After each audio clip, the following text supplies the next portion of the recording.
Here's the thing about Earth animals, Maya explained as she worked. We figured out thousands of years ago that partnership is more effective than dominance. A wolf pack can take down prey 10 times their size because they work together. Humans became the apex species not because we were the strongest, but because we were the smartest about making alliances. She removed the last stone and stepped back. Vashuke could have easily torn her apart.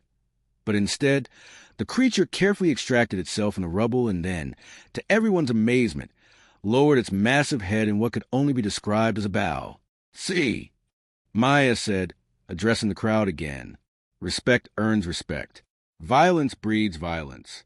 It's really not that complicated." From the observation deck, Zek'tar's voice boomed to the arena speakers. "Impossible. Those creatures are genetically programmed killing machines. They cannot be reasoned with." Maya looked up, her eyes finding the purple-skinned Vraxian among the crowd. "Oh, Zek'tar, still here? Good, because we need to have a little chat about my employment contract." She began walking toward the arena exit, her 3 new companions following behind her like devoted pets. Drexy flowed along beside her feet. Kethmora's massive form moved with surprising grace, and Vashuke's 8 legs carried it in perfect formation behind them. "You see," Maya called out, her voice echoing to the suddenly quiet arena, "you made a critical error in your calculations. You assumed that I was the entertainment, but I think we all know better now, don't we?" The arena doors, designed to keep the apex predators contained, suddenly buckled inward. Kethmora's blade arms made short work of the adamantine barriers, while Vashuke's crushing jaws finished the job. In seconds, they had carved a perfect exit. "The entertainment," Maya continued as she walked to the wreckage, "was watching your precious monsters learn what real power looks like. The power to choose, the power to think, the power to say no." She emerged into the corridor where a squad of heavily armed security guards waited, weapons trained on her and her companions. Maya didn't even slow down. "Gentlemen," she said politely, "I wouldn't recommend trying to stop us. My friends here haven't eaten in quite a while, and I'm afraid they've developed very specific tastes." Drexy flowed forward, its psychic presence washing over the guards. But instead of projecting terror, it simply whispered into their minds, "She speaks truth.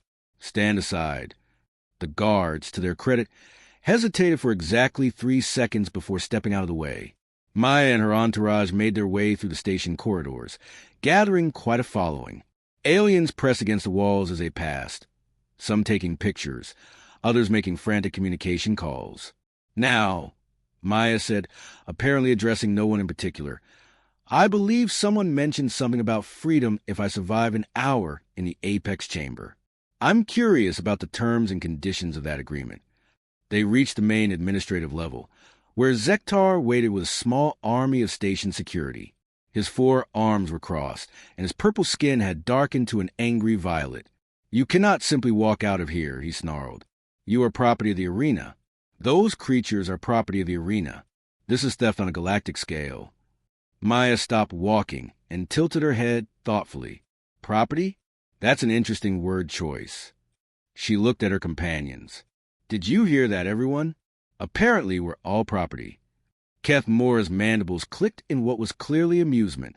Vashuke's rotating teeth made a sound like grinding metal that might have been laughter. Drexy's form pulsed with what could only be described as sardonic humor. "The thing about property," Maya continued, "is that it implies ownership, and ownership implies the power to control."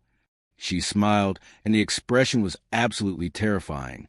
"Tell me, Zek'tar, who exactly do you think is in control right now?" As if to emphasize her point, every electronic system in the immediate area suddenly began malfunctioning.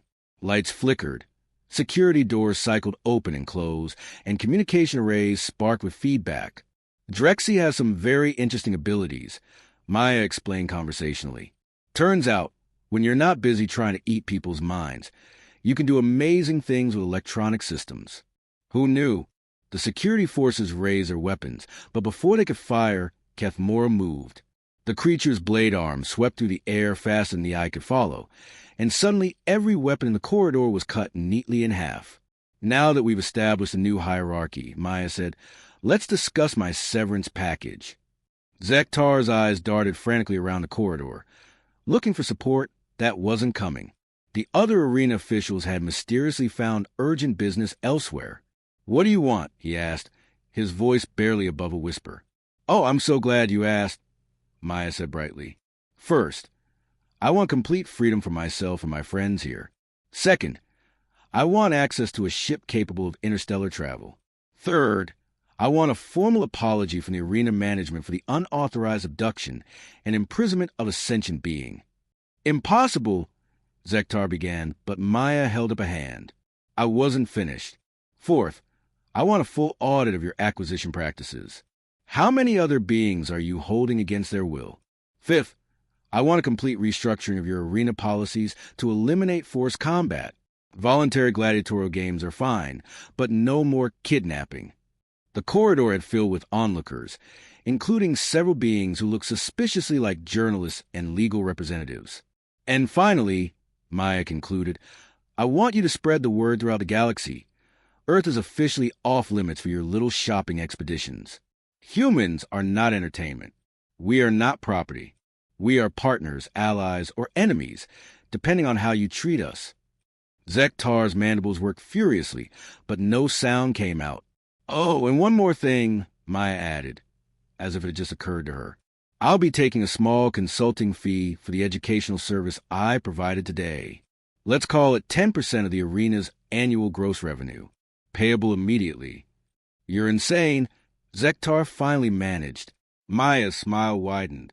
"No, I'm human. There's a difference, but I can understand your confusion." She gestured to her companions. "Come on, everyone.